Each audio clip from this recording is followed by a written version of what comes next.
and welcome back to lyracorp, where we unpack the real stories, strategies, and lessons from the world of consulting. I'm your host Bhakti, and today's topic touches every business, especially during the time of economic uncertainty.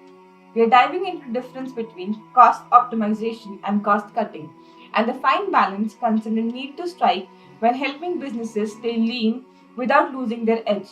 Joining me today are two sharp minds from the consulting space, both of whom have helped companies walk through tightrope. We have Dhananjay, who specializes in strategic cost transformation and operational efficiency. Hi, Dhananjay. Hi Bhakti, great to be here. This topic very close to every consultant's heart and every CFO's nightmare. This is true. And we also have Abhishek, who focuses on business transformation, performance improvement, and change management. Welcome, Abhishek. Thanks, Bhakti. Always great to be part of these conversations. Dhananjay, when a client says that they want to reduce cost, how do you distinguish between cost optimization and cost cutting? Great question, Bhakti. Cost cutting is typically a reactive measure, slashing expenses, freezing hiring, or reducing headcounts just to meet short term targets. It's often done under pressure. On the other hand, cost optimization is a proactive strategy. It's about identifying inefficiency, restructuring spending, renegotiating contracts, leveraging technologies, and improving productivity without hurting long term growth. Think of it this way: cost cutting is using a machete, cost optimization is using a scalpel. That's a brilliant analogy. Abhishek, what's the risk if companies confuse the two? The risk is huge.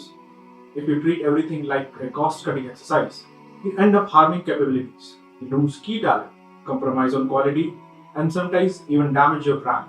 I have seen companies cutting training budgets and they struggle with innovation, or reduce customer service staff, then face a loyalty crisis.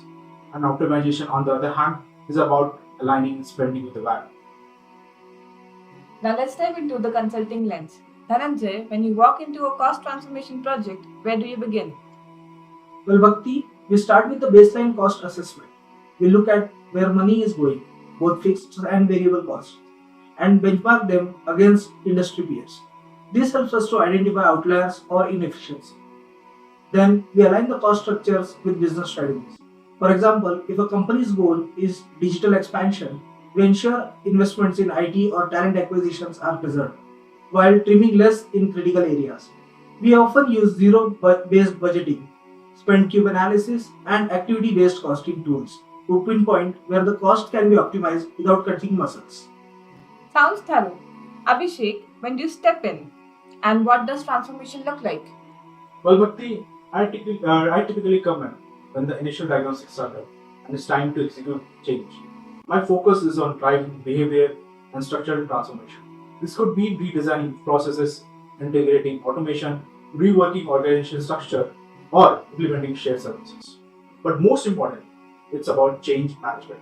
We engage team, set up clear KPIs, and ensure cost goals are embedded into day-to-day operations, not treated as one-time savings. So, can we bring this to life with an example? Dhananjay may be a project where optimization worked better than blunt cost cutting. Sure, Bhakti. I'll give you an example where I worked with a customer goods company that wanted to cut cost by 15%. Initially, they were planning for layoffs and vendor terminations. We intervened and showed them that by optimizing their supply chain through route optimization, better demand forecasting, and consolidating warehousing, they could achieve the same goal. We saved around 2 million annually with zero layoffs. That's amazing. Abhishek, how about you? Well, Bhakti, I had a project with the healthcare group struggling with the rising costs. The CFO wanted to cut departments. Instead, we restructured clinical workflows, automated scheduling and reporting, and also centralized procurement. The result, the operational cost went down 12%, patient satisfaction improved, and they avoided reputational risk. That's the power of holistic transformation. This all sounds ideal, but what kind of resistance do you face in the field? Well, there are plenty. Functional heads often resist change. They fear lose of control or budget. There is also a misconception that consultants will just recommend layoff. That's why stakeholders buy-ins are crucial.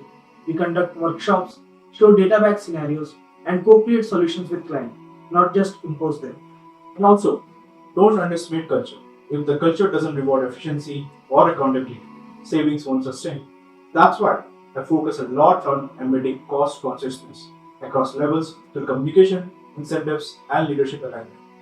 So, it's really as much about people as it about numbers. So, let's close this with advice. What should companies think about before launching a cost initiative? And what should aspiring consultants know? Well, my advice would be to companies, just don't wait for the crisis to manage costs. Make optimization a continuous exercise and not a reactive response. Well, for the consultants, build a cross functional knowledge. You need to understand finance, operation, and strategy, and always link cost levers to business impacts. My professional advice to companies would be don't go alone and don't do it alone. Bring in external perspectives, but ensure internal teams are empowered to drive the change. As well as to consultants, the real skill is storytelling with data. Show not just where the money goes, but what it value delivers. That's how you influence. This has been such a rich conversation. Thank you, Dhananjay and Abhishek, for demystifying cost optimization versus cost cutting. For our listeners, if this sparked your thoughts or questions in your mind, do share this episode, tag us on LinkedIn, and drop us your feedback. Until next time, this is Bhakti signing off from lyracorp. Remember, it's not just about cutting cost, it's about creating value.